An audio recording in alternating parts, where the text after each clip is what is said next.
What's up, everybody? Welcome to another recap of the 2022 NFL season.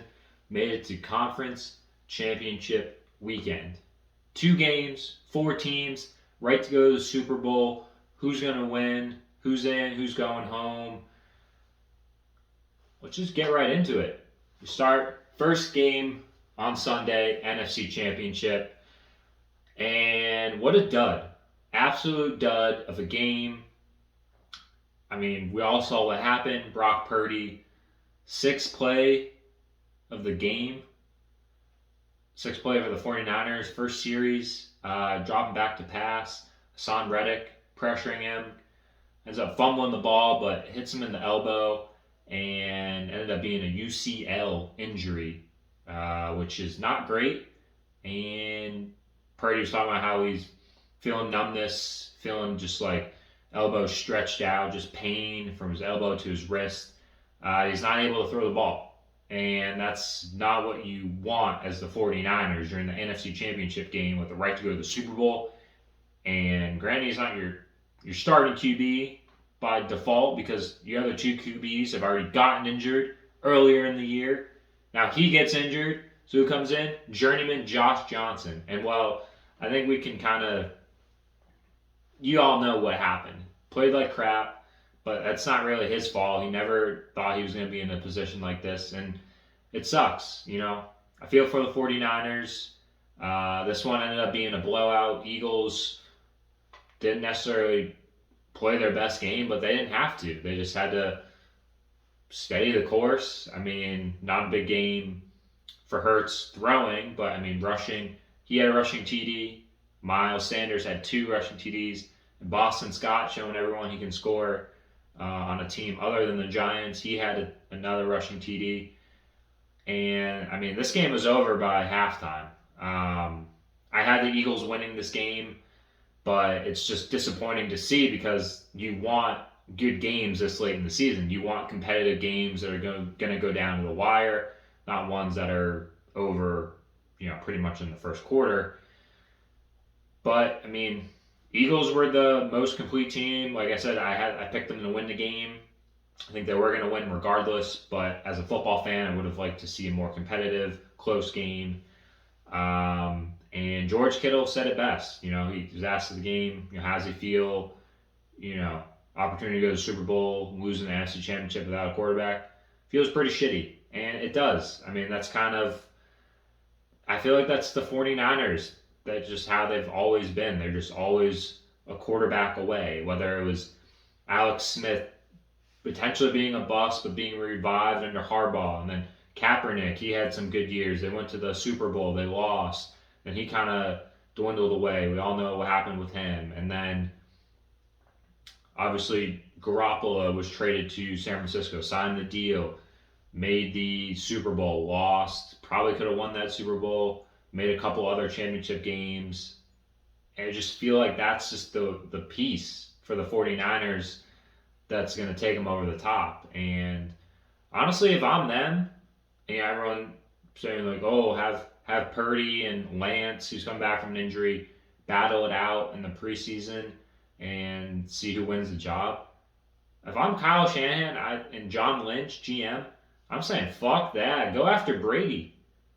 Great running game with Christian McCaffrey, two young receiving studs in Debo and Ayuk. Great tight end in Kittle. Great defense, Nick Bosa, Fred Warner, Dre Greenlaw. I mean, everything Brady needs to win a Super Bowl is there. He just steps in. Kyle Shanahan doing the stuff. I mean, he'll basically say, Brady, what do you want to run? And they'll run it. If I'm the 49ers, I go after Brady. His window of opportunity to win needs to be now. The 49ers are now. They need the quarterback. So what? Yeah, they gave up those first round picks to go after Trey Lance. It didn't work out. Oh, well, you're telling me you wouldn't go after Brady and he can give you a Super Bowl? Sign him a 2-year deal? Hell, even if you only win a Super Bowl and then maybe you make it to a conference championship game, I would take that, but at least you're going to be competitive. And I mean, he doesn't need to go, deep with these balls. Hit Debo and Ayuk on slants and let him run. Same with Kittle. That's what you got to do. Anyways, those are the 49ers' problems. We'll see what they deal with. We need to talk about the Eagles. Like I said, not a dominant victory, but they did what they needed to do, which is, when Josh Johnson came in, the 49ers were an inferior team at that point. And, they had 3 sacks, forced 3 fumbles. Dominant team all year long. First place in the NFC, and never been challenged in the playoffs. So we'll see what happens when they get to the Super Bowl. But again, not surprised that they made it. Won't be surprised if they win it. Really happy for Jalen Hurts. I feel like he's just been doubted his whole career. He got benched at Alabama. Was just cool, calm, collected. Stayed, helped them in the SEC championship game, and then just transferred to Oklahoma and has just been balling. So good for him. As a Pats fan, and them beating us, I don't want to see them win, but they're a dominant team this time around. It's not like a luck thing where it was Nick Foles just stepped in and somehow they're great, better than when they had Wentz. So we'll see what happens with them. But Eagles moving on to the Super Bowl. We'll see them in 2 weeks. They get the victory over the Niners, 31-7. Next we go to the AFC Championship game. Way better game than the NFC, rightfully so. 2 young stud QBs, Patrick Mahomes, Joe Burrow. People are saying, it's going to be Mahomes and Allen. I think this is the matchup we need to be talking about for the next 5 to 10 years. Well, I would say 10 to 15. I mean, Burrow, the Bengals, obviously, there's salary cap things. The team's not going to stay the same. As long as Burrow has at least Chase and like a sub-2, a sub-1 receiver, good running back, and they keep the defense afloat. I mean, Burrow's going to go out there and ball. And this game was back and forth. I mean, didn't look so good in the beginning. KC jumped out to a 13-6 lead at the half with Mahomes throwing a touchdown to Travis Kelce. And then the second half, back and forth. We had the Bengals driving down. Joe Burrow finding T. Higgins, just throwing a beautiful ball to him, getting both feet in bounds. That's what Burrow does. He just finds his receivers, and he just lets them go make a play. And that's what he did. So with that touchdown, Bengals, they tied it up at 13. Ensuing Chiefs drive, they drive down.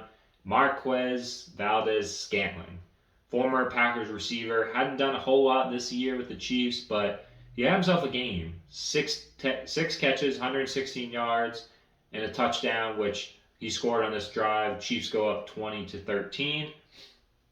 Next Chiefs possession, we all saw Mahomes fumble. He's got, in the pocket all flabbergasted, like, oh my God, getting just shaky hands, Parkinson's disease, onset Parkinson's, and he fumbles the ball. Bengals recover, and Bengals start to go and drive, get to the end of the third quarter, start of the fourth and 6. Burrow, he got to make a play. If he doesn't, it could change the game around. He says, like he always says, fuck it. Chase out there somewhere, throws it up for him. He catches at the KC 6-yard line. Too easy, he says. A couple plays later, they punch it in with P. Ryan, tied up again at 20. Next couple of possessions, we had some punts. We had Burrow taking a shot deep to Higgins, ended up getting intercepted. Burrow did take some risks, but it's the AFC Championship game, man. You got a ball. You got to trust your defense that they'll keep you in it. And it was still close. Of course, this came down to the Chiefs' final possession. The Bengals, they punted the ball away 41 seconds. Sky Moore got it at the KC 17, I believe. Returned to 29 yards, KC 47-yard line. So good field position. Mahomes made one pass play.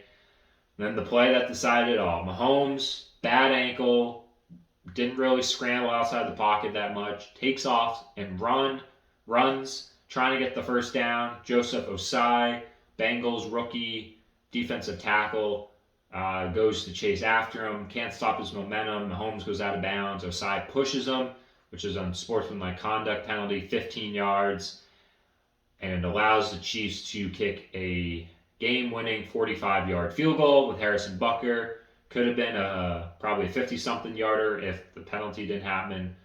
Unfortunately, that's how it ended. The field goal ended up 3 seconds left, and the Chiefs, they're going back to the Super Bowl. 1 year absence. Won Super Bowl 54 over the 49ers and lost Super Bowl 55 to the Bucs. They're back in the Super Bowl, third appearance in their last 5 years. And good for them. You know, this was a great game. Came down to the end. Can't really fault the Bengals. They played their hearts out, but it sucks that it came down to that penalty. Who knows? You know, if Bucker makes a kick, it was windy, it was cold, the conditions weren't great. I say we're talking about overtime, you know, and there was an improved overtime rule. Both teams get a possession no matter if you scored a TD or not.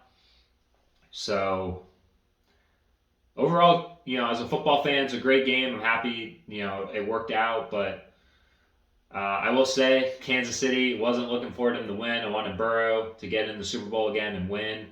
I respect Mahomes, great QB, but Chiefs are slowly starting to turn into Patriots 2.0.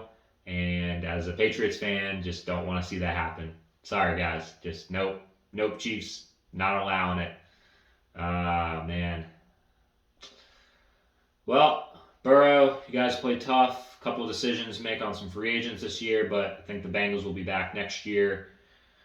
We should see them again. As for the Chiefs, like I said, moving on to the Super Bowl, third appearance in the last 5 years. We got the Eagles and the Chiefs, top 2 teams in each conference moving on. Early predictions. As much as it pains me to say this, also because I don't want to see the Chiefs win, but I think the Eagles are the more complete team. They just have more weapons on offense, and while Hurts didn't need to have a big game against the 49ers, he can step up to the level that he needs to. And I think the Eagles' defense is going to harass Mahomes, especially if he's not fully healed. He might not be 100%, he might be, 80, 85, but I think Hassan Reddick, Brandon Graham, Josh Sweat, those guys are going to go after Mahomes. And as long as you can keep Kelsey in check a little bit, I think then it's going to be enough. And the Eagles are going to be Super Bowl 57 champs, as much as it pains me to say, but we'll see what happens. I think the Eagles take it over the Chiefs. I'm going to go 31-21. I think the Eagles were 2-point favorites. I think the over-under was 49, so I'm going to go with the over on that. And get your prop bets in. I think the only thing, honestly, that I'm rooting for, I'm not really rooting for the Eagles. I think they'll win. I'm just rooting for Rihanna to have a great halftime show. I'm interested to see what musical guests she brings on. You know, is she going to bring out her boo? Is she going to bring out, Jay-Z, Beyonce, Eminem? She's got some songs with him. I mean, who's it going to be? I mean, you never know. Excited to see that. We got to wait 2 weeks until the game, which kind of sucks, but use next weekend to take care of those house chores that you put off because football was going on, and maybe spend some time with your wife or your girlfriend. She probably needs it. That's it for this week. Eagles, Chiefs, Super Bowl 57, live from Glendale, Arizona on Fox in 2 weeks. Rihanna halftime show. Doesn't get any better than that. See y'all in 2 weeks.